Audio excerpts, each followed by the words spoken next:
My name's Ross. This is my 1972 Beetle, inspired by Herbie the Love Bug. I've had it coming up on 3 years now. I found it on Marketplace on Facebook. It was in London, so I spoke to the owner at the time, and he'd sent me up a lot of photos and a couple of videos of it. So I bought it blind basically. I had it transported up and it arrived here a few days later, so yeah, as promised, it was pretty good condition. It was blue from factory, gentian blue, but it had been repainted in the white, which was ideal because I knew right from the start I had wanted to do a Herbie replica. I've always loved Herbie. For a few years now, I'm in my spare time I build a lot of replica film props, and it started out with small stuff, mostly from Back to the Future. That's my favourite film, and then it branched into other films and all over the place, mostly 70s and 80s stuff. But when I first got this, I guess in a way I was looking at it as like just a giant film prop. I wanted it to be a prop that I could use rather than it being fake, like, you know, a hoverboard from Back to the Future that doesn't do anything. You know, at least if I made Herbie, you could go out and drive Herbie. So that was always good fun, making something that you could actually use. But yeah, it's been a bit different, rather than making stuff out of plastic and resin and stuff, to have it an actual car. But I have always been into cars as well, so it was cool to combine the two hobbies, motoring and props really. I've always had an obsession with like film cars, the General Lee and the Time Machine for Back to the Future, stuff like that, and Herbie of course. This was my first classic car. I've always thought Beetles were cool, but I basically got this at first because I thought it would be a good start for my first classic. So the car arrived and it was, as promised, it was good condition and stuff like that. So it had been repainted white. It's had a rebuilt motor. It's been fully rewired. It's had a new loom and stuff. So it was a pretty good buy.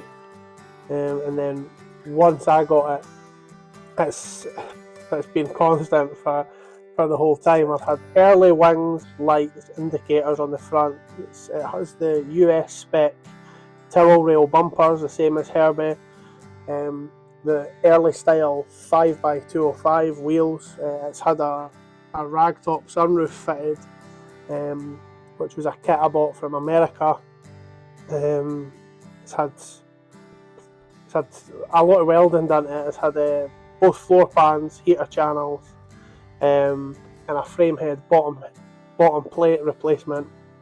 It's had, this winter past, we pulled the engine, repainted the tins, stuff like that. It's had electronic ignition, electronic fuel pump now, and twin Weber carbs, so it runs a lot sweeter with the new carbs, and it's a lot nippier now with them as well, a bit faster.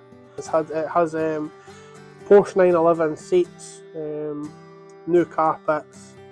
I've added in a rev counter and a temperature gauge, stuff like that. Sourced an original radio that was missing when I got it.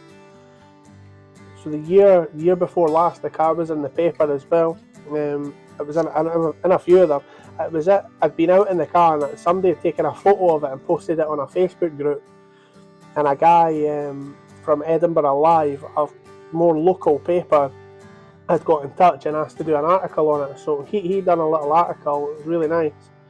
But then a woman who was working for a journalist from one of the bigger papers had got in touch and had asked to do an article on it as well. So she put her article forward, and it was picked up by like 4 or 5 of the big papers, the Sun, Daily Mirror, stuff like that. So that was quite cool. That was the first time really ever I'd been in a paper or anything like that. You know, a photographer came to the house and took pictures and stuff. It was pretty cool.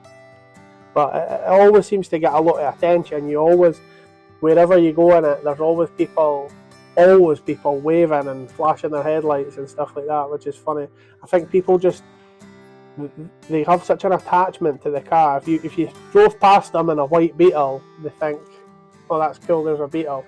But as soon as you put the stripes and the 53 on it, I think people recognise it almost as if it's like a childhood friend, which is always cool. It's nice seeing people smile when you go past them and waving, and it's never just kids either, it's the mums and dads as well. But I think with these kind of cars, I enjoy having it as like a nice car. The paintwork's nice in that, but I think it's important that you drive them.